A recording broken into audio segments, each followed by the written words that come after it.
Truth and Tea with the Urban Evangelist.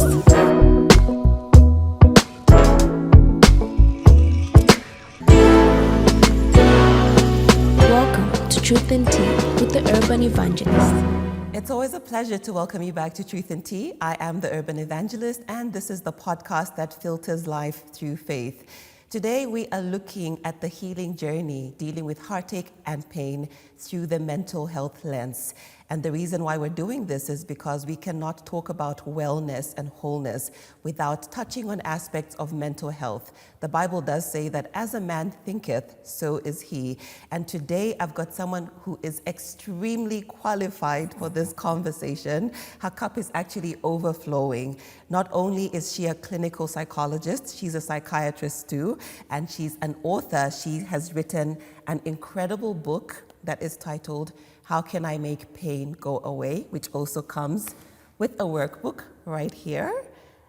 And joining me today is Dr. Maria Akani. Thank you so much. Welcome to Truth and Tea. Thank you. I'm glad to be here. It's a pleasure to have you, and I'm just excited to pick your brain, really. I know that's something you do a lot, picking of brains. I see. You see what I did there? Yes. Pun intended. So, Dr. Maria, just to get the conversation flowing, what does mental health mean to you? So for me, I think mental health is about fullness of life. Mm-hmm. You know, when we talk about health, we're talking about being well. Mental health is about fullness of life. Like for a second, just try to imagine what sort of life there would be without your brain. Like there's really no life. There's no concept of relationships, of meaning, of purpose, of motivation, of eating, of anything really. So for me, it's fullness of life. That's what mental health means. And even as I tackle different challenges with mental health, it's all about helping people to come to the fullness of life. Yeah. And this is something that, is it something that you discovered early on in your life that you wanted to do to help others and help them through this particular medium of science? Yes, not like that though. I started off being one of those people as a child. Well, I made up my mind when I was 10 years old that I was going to become a doctor. Wow. I was going to help people. Yeah. And I was going to be in the hospital, and that's from some series that used to come at the time called ER. I remember. I absolutely loved it. But when I did go to medical school, well, so maybe let me stop that for a bit and just talk about the fact that as a human being, I was also just a person who was the one that would have hard conversations with people, the one that was not intimidated by tears. So I would be the one a lot of people would come to and tell me about their problems. And I would think about working through it, you know. Somehow I had a listening ear for that. Yeah. But that I thought was a separate passion. They were not related with my career. Right. And so even when I was now like later doing other stuff, I started teaching Sunday school when I was 13, for example. And then I went through secondary school being part of the youth fellowship. And when I finished my grade 12, I did 2 courses at Theological College for Central Africa, which is now called Evangelical University.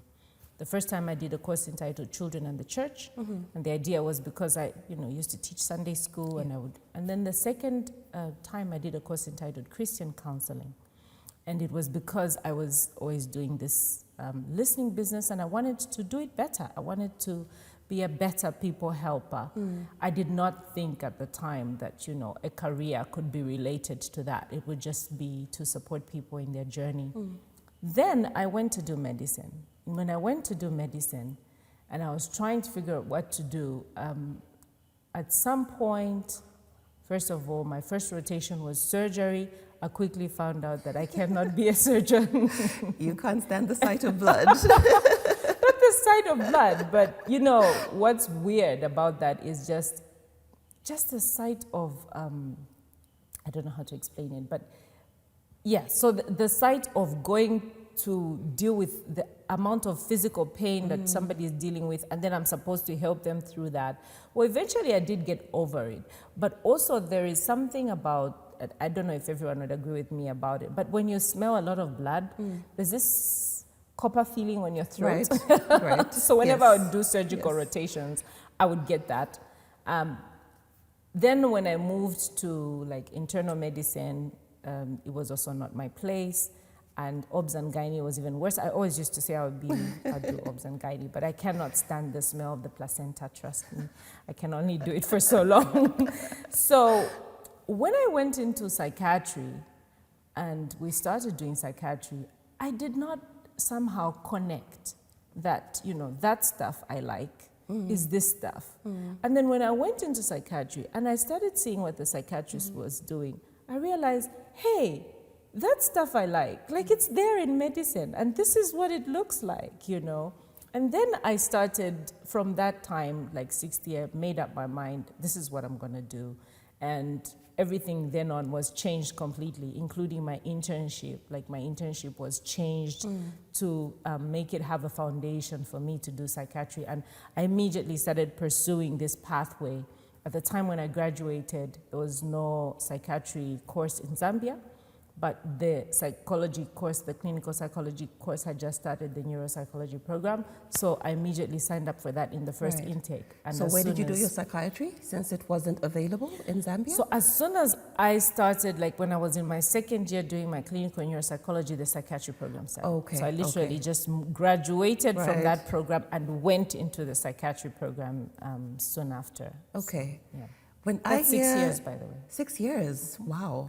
So when I hear psychiatry, I honestly, and it's me just being brutally honest, the first thing that comes to mind is an asylum, unhinged people. Where is the difference between psychiatry and psychology? So the simplest difference is that a psychologist would do a lot of talk therapy, so non-pharmacological interventions, and the psychiatrist is a medical doctor. So they will focus on looking at biological interventions. So what is going on with this patient? Are there some neurotransmitters that are going? Is there a disease in the person's body? For example, when you have dementia, or when you have an underlying condition, HIV, and so on, they can affect your brain. When you talk about things like addiction, there's 2 roles. There's the role of the psychologist who will do the talk therapy, but there is the role of the psychiatrist who needs to bring in the pharmacological interventions, like the medication you need, investigate and do that. In the training for psychiatry, we do have some psychotherapy in it because you're expected to do some brief intervention, but most of the talk therapy is done by the psychologist. I hope that helps. It does, it really does. And the pathway is the psychologist does psychology first and then goes into psychology. The psychiatrist does medicine first and then goes into psychiatry. All right, okay. Away from the technicalities, I mean, these are studies that have been around for years, but why is mental health such a big topic right now? I can talk about some philosophy that I think is the cause. So I think that what happens to people, so let me give an example of a war situation. When there is war and people are running around a lot, you find that at the end of the war, that's when people now think about the fact that we left home, we've left our houses or whatever, oh, I don't have clothes on, or I have torn things, I have a cat here that needs attention. And then eventually you start thinking about how we need to find a place to settle. But when you're running in that war, that's a luxury. I don't know if it makes sense. It does. It's you a don't luxury. have time to think about that. that. You don't have time because all you're thinking about is survival. Yeah. I think that the world has evolved like that. Like when the world was initially developing, all we thought about was our physical and basic needs.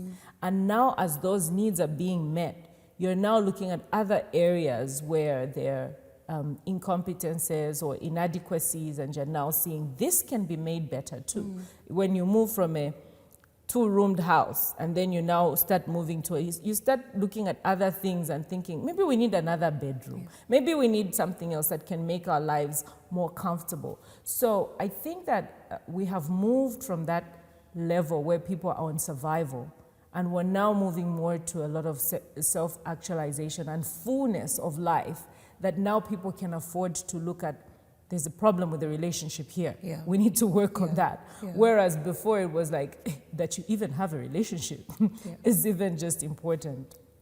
But aside from that, I think that a number of, so like I said, that's my philosophy. And I see that even with our culture, for example, maybe not so much our culture, but like our situation in Zambia. When we look at our parents and the problems they had, the problems were about, trying to get through school, trying to get a job, trying to get a house. And then we don't have those problems anymore. So one of the other things that happens is that we I think that human beings are meant to be constantly overcoming challenges and problems. And that's what we then therefore look for, like more things that we can conquer and challenge and try and make a perfect world, which will never be, but we try whatever way we can. And then there are other influences as well. The drugs, please go ahead. the instability in society, right. relationships. Right. And we have all those pressures that are also contributing to mental health problems as well. And a new recognition as well. I think the mental health field is new worldwide, not just in Zambia, even though in our country, because we're a developing country, it's newer, but everywhere else it is new. And what do you come across as the biggest misconception of mental health today? I think, first of all, it's the idea that it can be separate from you. When people talk about mental health, even the conversations we have with people, they'll say, so these patients that you see, or those people, it's never, so when you see us, people don't ever. So it's those people, yes, and they it's never not put me. themselves in that situation. I think that's the misconception. And then also the misconception that there is a distinct point at which you can actually say, this is black and this is white. It's usually a transition, like people move from this state and deteriorate over time rather than it being cut across and, As far as you're concerned, then, do we all need to be on top of our mental health, and as far as checks go in, like regular check-ins, talking to someone, seeking some sort of therapy? Not necessarily formal therapy. Not everybody needs to be doing that. But yes, to answer your question, as you started it, we all need to be on top of our mental health, just like we need to be on top of our health. Anything that's not taken care of tends to deteriorate. That is how life is. That is just, there is no garden that will just thrive and grow without being tended to. And our mental health is like that as well. Do we all need to see a therapist? No, not necessarily. Do we all need to talk to someone? Yes, most definitely. We cannot live in isolation. We are not made like that as human beings. And that means that we also need to keep in check, who are these people in our lives that are there? They could be actually causing more harm than good. They could be helping my mental health. And so all these other things that will help you to have fullness of life will actually be helping you to have good mental health. Tell me about how to make pain go away. It says how to make the pain go away. What has inspired this? Where is this coming from? So a lot of things. Firstly, the fact that in this country we don't have a lot of professionals, and the idea of people, even if somebody wanted to get help, the access to the help is not readily available, sometimes not readily affordable, depending on where you are. And some people will just not get up and say, I need help. So the idea that they can have a resource that they can access and it would help them inspired me to write a book. The other thing is that it's actually one of the most common questions I would get from clients. Like when they're going through something and they're sharing and they're dealing with a divorce, a miscarriage, some loss, maybe a loss of a business, some new diagnosis, and they're saying, okay, so I guess I will get through this one day, but right now, how can I make the pain go away? Because I know how to deal with a headache. I can get a painkiller. I know how to deal with my tooth when it hurts, but I don't know how to deal with my heart when it hurts. What can I do? And I found myself answering this question so many times. Like, And then every time I would answer, I would be like, oh, I forgot to tell that one that point. And then that one, I told them those points, but then I forgot the other one. And I thought, you know what? Like, why don't I just compile it all together so people can have all the resource together. And if somebody still wants to see a therapist and they have the resource, well and good. If they don't want to, but they have the resource, well and good. And if somebody just wants to work with someone in pain, they still have the tools that they can help them to work with. What is it about pain that just makes us as human beings want it to go away as quickly as possible? It's uncomfortable. It disrupts you. It makes you unhappy. As human beings, we have this constant desire to be happy. And sometimes in the process of getting rid of pain, because we're so desperate to get rid of it, we actually cause ourselves more pain. That's how bad it is. I like that. Yeah, it's true. It's true. And that's why, like, in the book, there's two things that I talk about. One of them is just how you have to face the pain head on in chapter 7, because a lot of times people are trying to do things to get away from the pain. You know, maybe I'll drink, and when I wake up in the morning, it'll be like, no, it's not going anywhere. It's still there. Wake up with it. You just have to deal with it. You know, you have to face it head on. But also in I think it's chapter 9 where I talk about being patient, because you also need to understand that at some point, like, pain can't go instantly. Depending on how deep it is, while you're recovering, you can't just have major surgery and the next day everything's all gone. You need time to heal, and it does take time as well. And what kind of mental state does one have to be in order to be able to tackle pain? If we're looking at a mental state perhaps as a muscle, there's others that have it a bit more developed, a bit more stronger than others. And I say this because sometimes, okay, I'll use myself as an example. I get told a lot that, oh, you're such a strong woman. You're very strong. Oh, you seem to be dealing with this very well. But I can't say that it goes all the way up to there in as far as my mental state goes, but just a willingness to just want to get through this because you know it's not going anywhere else. But does it help to be in a certain mental state in order to tackle pain? Definitely, it does.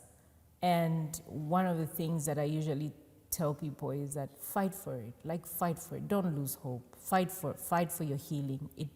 It's possible to actually give up along the way and just decide, you know, I'm not doing this journey. Why should I even waste my energy trying to go through this healing? What type of mental state? I don't know if it's just about that. I don't think it's just one. It's definitely a couple of things that I can think about almost immediately. Firstly, it's about the investment you've made before that hardship comes. Okay. So you find that people who are already optimists, people who have already got good goals in their life, they want to get somewhere. It's not easy for them to give up when something hard happens. People who have a good social support, because then they have people to carry them forward. Like, even when your faith has gone, someone else's is carrying you forward. So, but then those things don't just happen when you now have the pain. So this is something you should have invested in, you know, over time. Your habits as well, you know, your networks, having things to do, those things will all help you. At the point when you now experience pain, you sort of have a cushion. But if those things are not there, the risk that, you know, you might actually compromise your mental health during a time of hardship is higher. But then there's also people who have just got grit, like they are persistent, do this or die trying kind of thing. And so you find that, you know, like, I can think of someone, for example, I can't go into details because I didn't ask for permission. Okay. But they went through, you know, like 3 or so friends went through a car accident.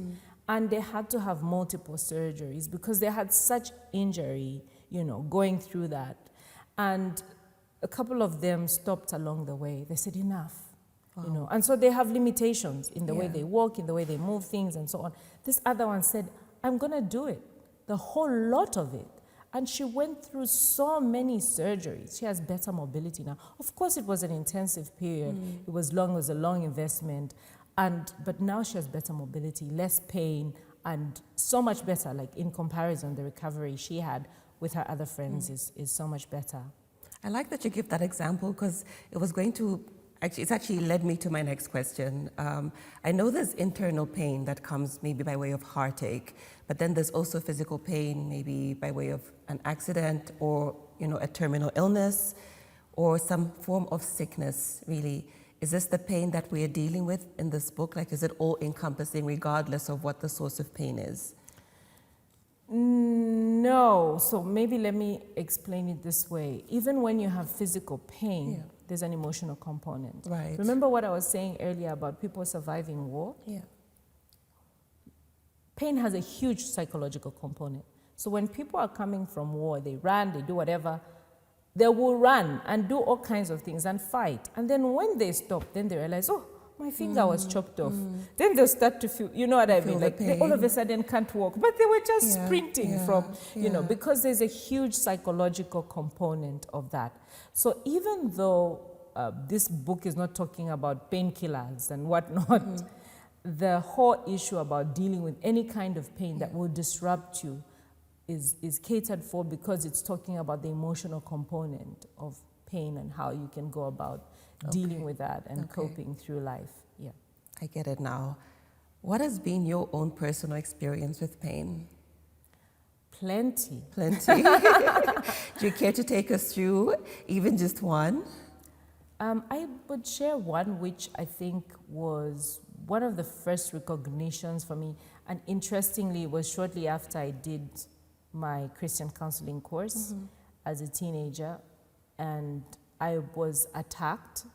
I think I've shared this before in some public fora. I was attacked by a houseboy, and he had tried to rape me. Wow. And the whole experience was very intense because there was actually a physical struggle. He had tried to strangle me, and we fought. At some point, I got a knife and tried to stab him. The knife broke, and it was just a whole lot of drama. In the process of trying to run away from home, like I was now trying to run away from home, I tried to climb the fence, and those copper-built houses with the bottles on the fence. So I actually failed to climb the fence, so I have these like stitches on my hands because of that. And so it just became a bloody affair. And following that experience, I ended up with post-traumatic stress disorder, but I didn't know at the time that I had post-traumatic stress disorder. I just had initially the acute stress reaction and then the post-traumatic stress disorder.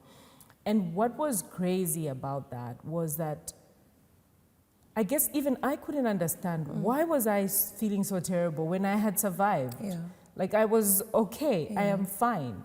But it was understanding later that my sense of basic trust had been disrupted. When you walk around life, you don't walk around life thinking that you're in danger anytime, especially not in your home where you're supposed to be safe. Then you have that happening to you. And following that, I experienced a lot of nightmares and a lot of terror. I was scared of everything, including my sister just approaching me like someone's about to attack me. I looked around life like, people were gonna harm me. And the hardest thing for me, I think, was walking in life afraid. I don't think I've ever been that afraid in life. I think my mother always says that I'm a very brave girl. I try new things. I'm very adventurous. But I was afraid. I was afraid of everything. Like being on campus, for example, I would lock my door all the time, and I had very conscious things I would do. I was at uni at the time, so I'd not go to a guy's room. And if I did, I would stand at the door and not go in. And part of me locking the door in my room was so that I can always know who's at the door and filter, who's coming in. Right. And whenever someone came in my room, if they had to come in, I always knew where the knife was. So things like that, like my life really changed. And then I started feeling like a prisoner and started getting depressed. Like I can't live like this. What is the point of even living? And I remember someone saying to me, you sound like you're going to go in the road and just have a car bash you, because I kept on saying that I can't live like this. I'm always afraid. I'm scared of the dark. I'm scared of, like, just afraid, you know. But going through that time was the first time I actually went to counseling. And I actually saw a professional counselor who then helped me understand what was happening to me. And I was able to ask my questions, able to understand this is what's going on. I can express myself. And yeah, that I think was a very painful time for me. And it was a time when I used some of these skills. Of course, I didn't know at the time that, you know, I was using some of these skills. Yeah. And I wish I knew then what I know now. And, you know, part of the reason why the book is out there, to help a lot of people that might not have that privilege. And at the time, I actually didn't know anyone else who was a professional counselor apart from this one counselor anywhere. And for many, many years to come, I did not know. The only other people would go to are pastors and preachers. And sometimes they just tell you to fast and pray, or give you anointing oil, and you don't know what to do with it. Yeah. You did Christian counseling, and you also have a business, Renaissance. Would you say you're faith-based in your practice? No, we're not a faith-based organization. We're a professional organization. Okay. So our principles and so on are based on science. Yes. Our ethics, I would say, are faith-based. Oh, right. Yes. That's a great clarity. Yes, because we value and respect human beings, and we really monitor, like trying to make sure things like abuse are not taking place, and there's regard for human beings, and making sure that they have a proper therapeutic process. Because I would tell you that for me, in fact, when I was founding Renaissance, my scripture reference is the one from Isaiah when Jesus was saying, "The Spirit of the Lord is upon me, that I may proclaim liberty to the captives and to bind up the brokenhearted." Like, this is in God's business. You know, sometimes we think about just the physical, that, you know, he did all these miracles. But even before the miracles, before he could talk about making the lame walk and all these things, he talked about the brokenhearted. Yeah.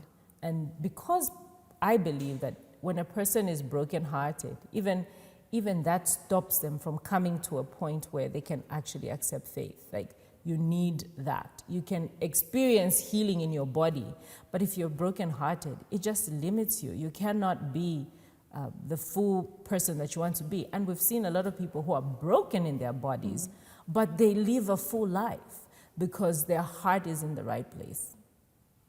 Do you feel that because your ethics are faith-based, that has created a bit more of an inroad for Christians to be comfortable to come through? I think so. And I think that the conversations we have as well, I think that for a long time, I think that, I'm not sure, but I'll say this. I think that me being a Christian as well and leading the practice has given people a perspective that it's not demonic. I think sometimes, especially when I was just getting into the mental health profession, people have all these theories about, you know, psychology and psychiatry, and all they think about is hypnosis and people trying to control your brain and so on. But I think that the fact that I'm a Christian, people have kind of given it a second look, like, what's really going on here? And then maybe it's not, you know, worldly, so to speak. Right. There's also the component of the belief that God should be enough. The Holy Spirit guides and leads you, and your church family should also be, you know, enough of support required to get you through perhaps, you know, a dark place or a dark time. What would you say to that? I'm not sure what the basis of you know, God being enough. Because honestly, I once was part of a church that strongly discouraged all sorts of counseling Christian or otherwise. Do they also discourage medicine? No. Yeah, so that's my didn't, problem. right? If you tell me that they will not take medication, then maybe I understand. They're just saying God is enough and whatnot. But if you're talking about being able to take medication, but then you're saying that you cannot get any other support, that just doesn't make sense to me. In the Bible, I see different people who went to Jesus to pour out their hearts.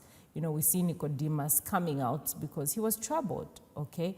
And he was able to talk about that. But even Jesus himself, we see him being able to reach out to his disciples at a time when he was really beaten and saying, guys, come and pray with me and be with me and things like that. And we see Luke, who was a physician, being able to treat people. And so when we talk about enough, I don't know what that's supposed to mean. When I look in my study of, for example, one of the main therapeutic intervention we use at Renaissance is cognitive behavioral therapy. When I look at the principles of cognitive behavioral therapy, they look very much like scriptural principles to me. Looking at how you think and how you behave and how they affect how you then act, you know, and then being able to make an intervention based on changing the thought patterns and behaviors of someone. And I just see a lot of those principles coming through. So I know that, you know, sometimes people will think it's unspiritual to do this. They might as well say that about the law, the police, you know, the courts, and all the other things that help us to live a better life here in this country and in our lives. But the conversations are also really helping. I know you're very big, you know, on going, you know, onto different platforms, different fora to just speak about the importance of mental health. And I think that helps because it's something that's really been shrouded in a lot of secrecy as well. I mean, counseling itself, yes, is very private. Like, your business is your business between you and your counselor. So much so that sometimes when you meet someone who's counseled you, you're advised to pretend like you don't know each other. Unless you know, see it befitting to go and say hello. Could that be perhaps some of what hindered this evolution to just being so open and receptive to embracing mental well-being, including therapy or counseling? I definitely think that not having conversations was one of the things. Like, it's mysterious. People don't really understand it very well. And also the concept that, you know, like, our brain is a very fascinating thing. And the concept that your brain can actually play tricks on you, like, it's crazy because it's you, but then it's like playing tricks on you, and then you have to use your brain to then, you know, it's just fascinating. I also think, though, that unlike what you were saying about the confidentiality thing, that, you know, it being a secret thing may have contributed to maybe people not knowing much about it. I think it's the other way around, that a lot of people were purporting to be counselors, and people went to them and spoke to them, and then their stories were spread abroad. And a lot of people then, because of those people, have now thought that, you know, I don't want to talk to somebody and have my guts spilt out, you know.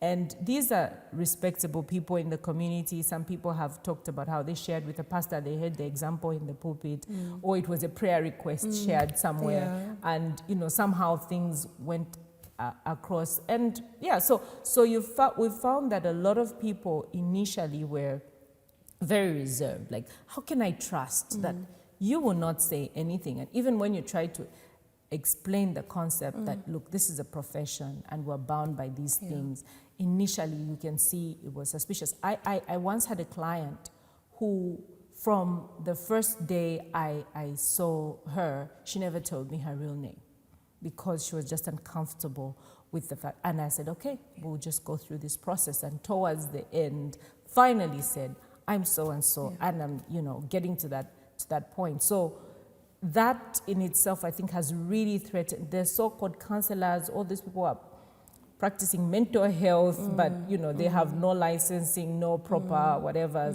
They've really messed up the profession in a lot of ways. I would believe those are some of the challenges that you've experienced. Definitely. Right. Definitely. Those are some of the challenges we've experienced.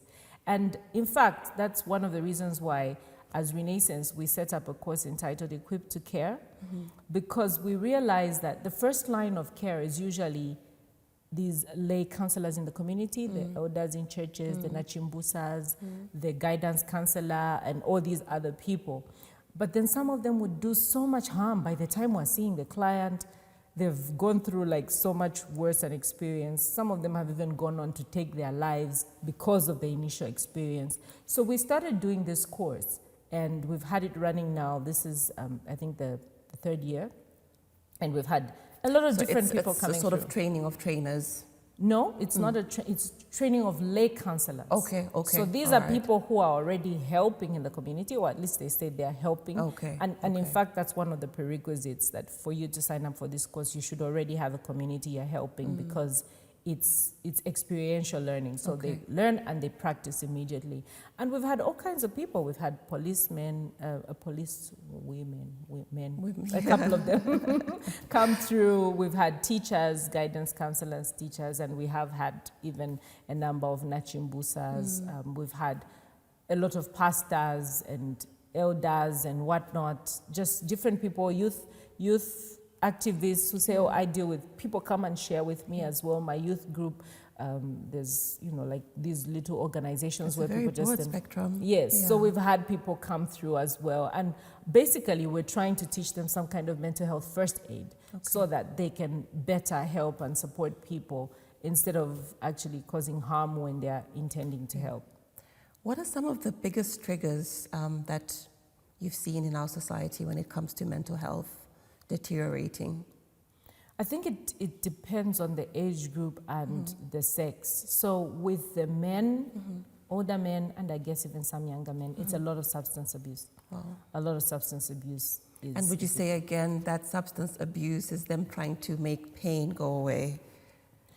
So not with the young ones. With the young ones, there's a lot of exploration. I think I've found some who have said, yes, I was going through some stress, but some of them were like, everybody was doing it. So I just figured, let's do this, and they'll get into it.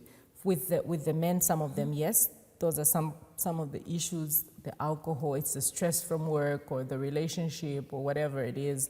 Some of them started off as a recreation, but they just didn't know when to stop. And it just kept on going on and on.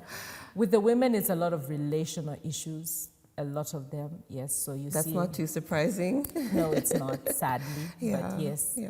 And then with the millennials, it's a lot of what's happening in society, even social media affecting some of the things that happened. Somebody was humiliated or bullied in social media, or even just bullied in person. And we have some of those things happening as well. And then also just the general dysfunctions in different families and relationships have also been causing a lot of mental health problems. Have you found yourself in a scenario where someone feels the only way out of pain is to end their life? What help is there for such a one? So there's different interventions, but immediately, when somebody is talking to me, usually they already know that they're going to go through an intervention, so they're actually coming because they are thinking about it, but they would like to. I think the tricky ones are the ones that don't come and talk to me. So one of the important things, especially if you're the one who's suicidal, the first thing I would say is delay the process. Like just try and think about, if you're even planned and you're ready and you want to do it now, just delay the process. And usually when you start delaying something, you start having options, and just realize that the intense feeling that you have immediately will also reduce. A lot of people make impulsive decisions when they experience bad news, a heartbreak or something, the intensity of that emotion, but just know that it will subside. The second thing is try not to be alone and try to talk to someone. So if you feel that the people around you are not really supportive, try and find a counselor, try and find a priest, just try and talk to someone.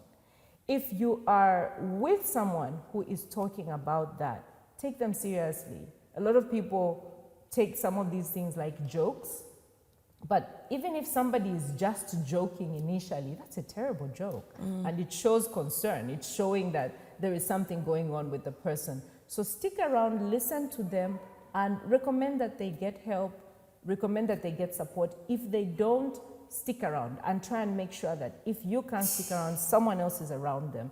Try and remove all kinds of things that they might possibly use to harm themselves as well.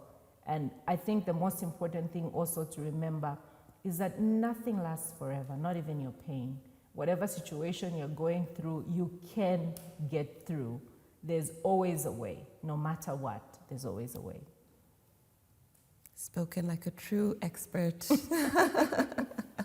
Before I let you go, Dr. Maria, I'll just like, for us to hear from you, what are some of the simplest approaches we can take to just improving our mental well-being? Like, I'll give you one. Like, for me right now, I can't get enough sleep. Dealing with a newborn baby, I'm sleep deprived, constantly tired. I feel cranky a lot of the time and overwhelmed. So I know I'm not the only one that's dealing with something in my life. But then what are some simple things we can do on a daily basis just to improve mental well-being? Okay, so I think the simplest thing I can say, which will probably stick, because sometimes you say a lot of things and then they don't stick, is what we call the BASE model. Okay. BACE. So B is for the body. So just try and take care of your body. Make sure that you are well hydrated, you have good nutrition, you exercise as well. All those things will give you some stability emotionally. And as much as you can, try to sleep. It doesn't always work. Like, people try to say things like, I remember when I had a baby, people would say, sleep when the baby is sleeping. But that's when the guests come, right? Yes. So then you have to deal with those.